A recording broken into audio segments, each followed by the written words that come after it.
Claudia Procula by Julianne Leonard, read by Dana Rizzo.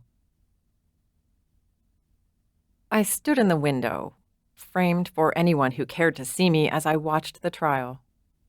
The crowd cried out, a black wave in the morning light, waiting for my husband to hand down his decision. My heart beat fast, my hands gripping the folds of my garment tightly, as I too waited to hear what verdict my husband would hand down.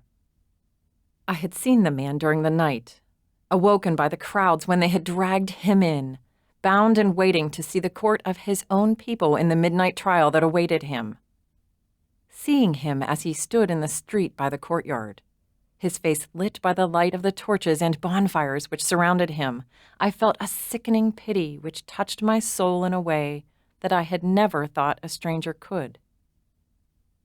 That face haunted my dreams, and I could see it both blood-stained and radiant with light, both marked with death and glowing with life, as it kept coursing through my dreams until I awoke, exhausted with fear and a night of fretful worrying.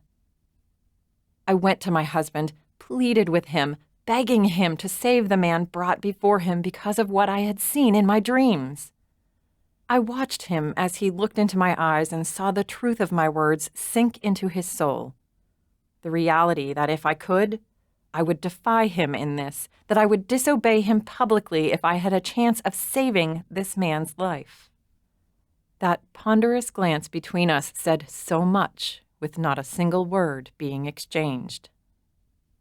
In a single glance from across the courtyard, one man, an accused criminal, had awoken something in me that would let me risk such disgraceful behavior for a Roman matron of rank to consider.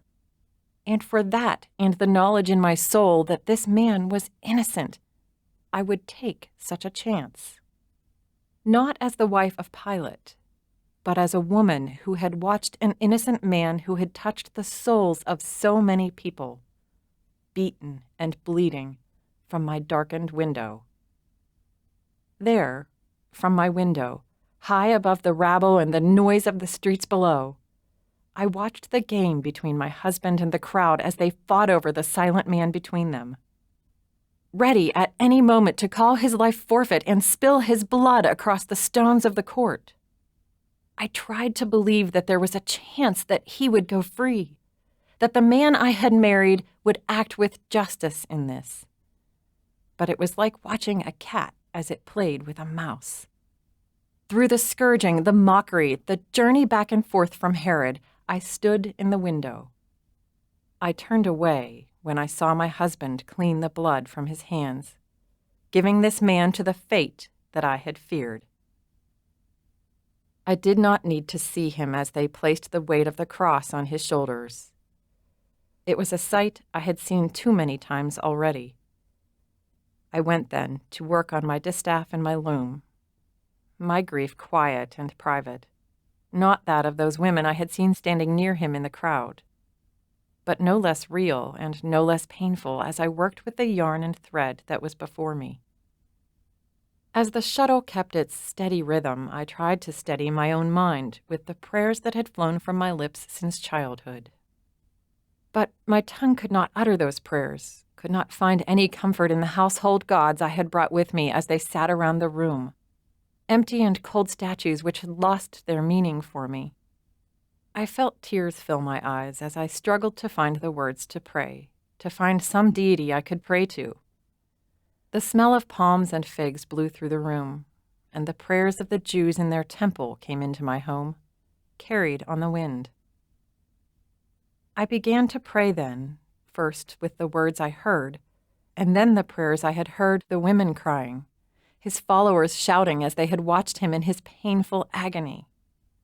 And somehow, I think in the prayers that I said as I wove and spun, that my prayers changed, and their focus became the man I had seen from my window. The man who had changed my life in the course of a single day. I found myself praying to him as well, not able to distinguish him from the God that the Jews cried out to in the temple. To me, it was as if they were the same God. I wanted to laugh the bitter laugh of someone whose life is no longer the same. For who would ever believe that I, a Roman matron, wife of the procurator who had given this man his sentence, would become one of his followers? I could not leave everything and follow him, but I could leave the prejudices and harsh judgments I had held toward this land and its people behind. Those things died that day as well, buried with my faith in idols.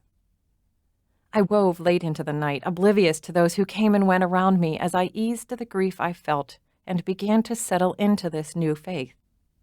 Somewhere, though, I heard the sound of raised voices as my husband gave them guards to watch the tomb. I felt my lips curve in a smile when I heard their request and his answer. Let them guard the tomb with a stone to seal it and guards to keep watch. Let my husband side with the crowd once more, for even then, something in my heart knew that if they had killed an innocent man for being the Savior and Redeemer who had been so long hoped for, there would be nothing they could ask which would keep him in the tomb. Just as there was nothing that could keep me tied to a dead faith any longer.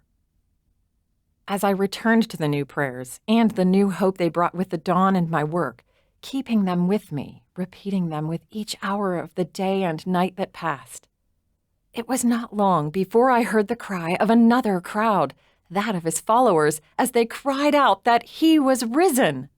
I ran to the window once more, wanting to see and hear more, my heart joining with them as I prepared to serve this new Lord, my new master who I had known only by his death.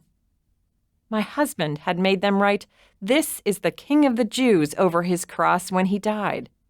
But from that day forward, he was and forever would be a king that at least one Roman served. Hail the Almighty King, Jesus of Nazareth.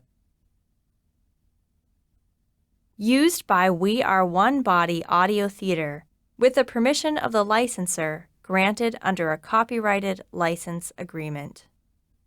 A production of We Are One Body Audio Theater.